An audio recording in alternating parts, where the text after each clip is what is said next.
இன்றைய நாளுக்கான இரவு நேர ஆறுதலின் வார்த்தை சங்கீதம் 134 அதிகாரம் 1 வானத்தையும் பூமியும் உண்டாக்கின கர்த்தர் சீயோனிலிருந்து உன்னை ஆசீர்வதிப்பாராக.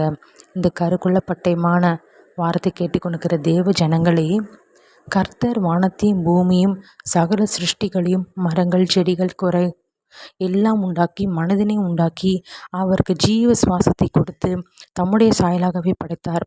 அவருடைய ஆசீர்வாதம் ஐஸ்வர்யத்தை தரும், அதனோடே கூட அவர் வேதனை கூட்டார் என்று வேதம் சொல்கிறது. ஆகவே கர்த்தருடைய ஆசீர்வாதம் பெறுவதற்கு நாம் கர்த்தரை சார்ந்து இருக்க வேண்டும். முழு மனதோடு முழு உள்ளத்தோடு முழு விசுவாசத்தோடு அவரை மாத்திரம் பற்றி இருக்க வேண்டும். மனிதனை நம்புவது கூடாத காரியம்.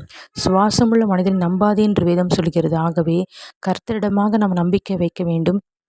அவரை தினந்தோறும் துதித்து அவரை போற்றி அவருடைய அன்பை நாம் பெற வேண்டும். அவருடைய அன்பு பூர்ண அன்பு நமக்குள்ளே வந்தோம்னா கண்டிப்பாக நமக்கு பிரச்சனை என்பது வேதனை என்பது நஷ்டம் என்பது கிடையாது. உங்களுக்காக நான் ஜெபிக்கிறேன். கர்த்தாவே, ஸ்தோத்திரம் கர்த்தாவே. எல்லோரும் ஒவ்வொரு காரியத்துக்கும் எதிர்பார்த்து கொண்டு ஜெபித்து கொண்டிருக்கிறாங்க ராஜா. அந்த ஜெபத்தை கேட்டு தகப்பனே சப்பா உங்களுக்கு வெற்றி தாங்க தகப்பனே. வேதனை நெருக்கம் பிரச்சனை போராட்டம் ஆண்டவரை எல்லாம் நீங்கள் நீக்கி போடுங்க தகப்பனே சப்பா. ஸ்தோத்திரம் கர்த்தாவே. பரிபூர்ண ஆசீர்வாதத்தை பெறுவான். உண்மையுள்ள மனுஷன் பரிபூர்ண ஆசீர்வாதத்தை பெறுவான் என்று வேதம் சொல்கிறது ராஜா. நாங்கள் உண்மையுள்ள மனுஷனாக இருக்க வேண்டிய தகப்பனே. எல்லா காரியத்திலும் உண்மையாக இருக்க வேண்டிய ராஜா.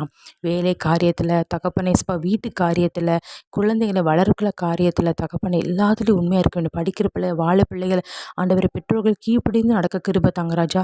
ஆண்டவரை முக்கு பயந்து நடக்கிற பிள்ளையா உண்மையாக நேர்மையாக ஆண்டவரை நடக்க கிருபை தாங்க ராஜா. ஸ்தோத்திரங்கத்தாவே. எல்லா பொல்லாப்புக்கும் விலக்கி எங்களையும் எங்கள் பிள்ளைகளையும் எங்கள் சபையும் பாதுகாத்து கொள்ளுங்க ராஜா. துதி கன மகிமை யாவையும் இயேசு கிறிஸ்துவுக்கே செலுத்துகிறேன். மீட்பெரும் இரட்சகருமாக்கிற இயேசு கிறிஸ்து இன்ப நாமத்தில் ஜெபிக்கிறேன் என் ஜீவ நல்ல தகப்பனே. ஆமேன்.